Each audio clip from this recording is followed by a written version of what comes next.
So at the heart of our proposal is a UK-EU free trade area which will avoid the need for customs and regulatory checks at the border and protect those supply chains. And then the DUP sought this assurance. Can the Prime Minister make it very, very clear? I've heard her very clear statement about the main deal as far as the Union is concerned. I welcome that. But can't she make it very clear that as far as the backstop is concerned, she stands by her rejection of the EU's legal interpretation and that there will be no constitutional, political or regulatory differences between Northern Ireland and the rest of the United Kingdom in the backstop? In response, the Prime Minister said the EU backstop was unacceptable, as it would carve Northern Ireland away from the rest of the UK. Absent from the front bench today, David Davis and Boris Johnson, both opposed to the new Brexit plan. In his resignation letter, David Davis revealed on a significant number of occasions he disagreed with the number 10 policy line, in particular around the language on Northern Ireland in the December joint report. His replacement, Dominic Raab, now takes over and will come under pressure to make an early visit to Northern Ireland.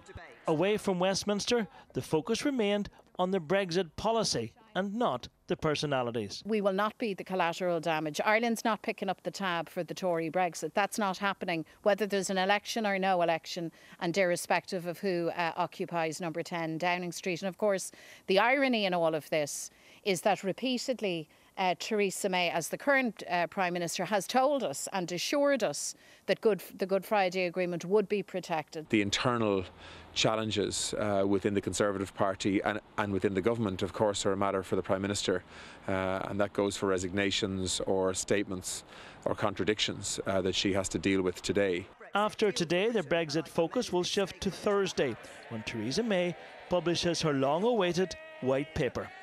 Enda McLafferty, BBC Newsline. Well, let's talk through the economic and political nuances of what's happened. John, what exactly was in that deal which has forced the resignations of those two senior cabinet ministers? Well, really, I think Northern Ireland is right at the centre of this deal, because the dilemma the Prime Minister has been wrestling with is how the UK can leave the EU but yet make sure there's still frictionless trade north and south of the border and also across the Irish Sea. And her answer to that is something called a common rule book for goods. So in effect, the UK would say on day one of Brexit, we would continue to follow all the EU rules on goods, and what's more, we would continue to update that rule book as the EU updated its rule book. So in all manufactured goods, agriculture, food products, the UK would continue to follow the EU rules. Now, she says that Parliament could, in theory, veto any update to those rules, but of course, that would cause huge problems because it would once again open up the issue of what would happen on the border. So in effect, the Prime Minister is saying we would continue to follow the EU's rules on goods in perpetuity, and that pretty much solves the border problem. But for people like Boris Johnson and David Davis, they will say, well, hold on a moment.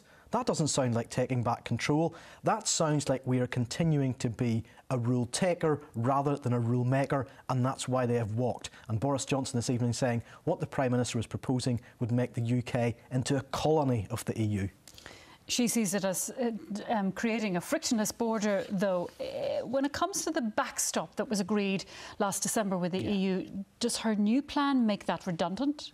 Well, she would hope it would, and it's worth just reminding ourselves what the backstop is. That would mean that if there can't be a big overall deal which solves the border, there'll be a special arrangement for Northern Ireland, and the EU say that would mean Northern Ireland would have to stay in the customs union and effectively in the single market for goods.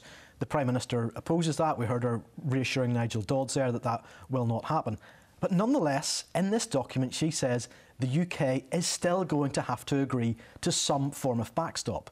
That we won't even get onto the stage of talking about trade deals and common rule books unless there is an agreement on the backstop. So there is still the risk that this whole process could crash and burn over the issue of the backstop before we're even talking about that future relationship.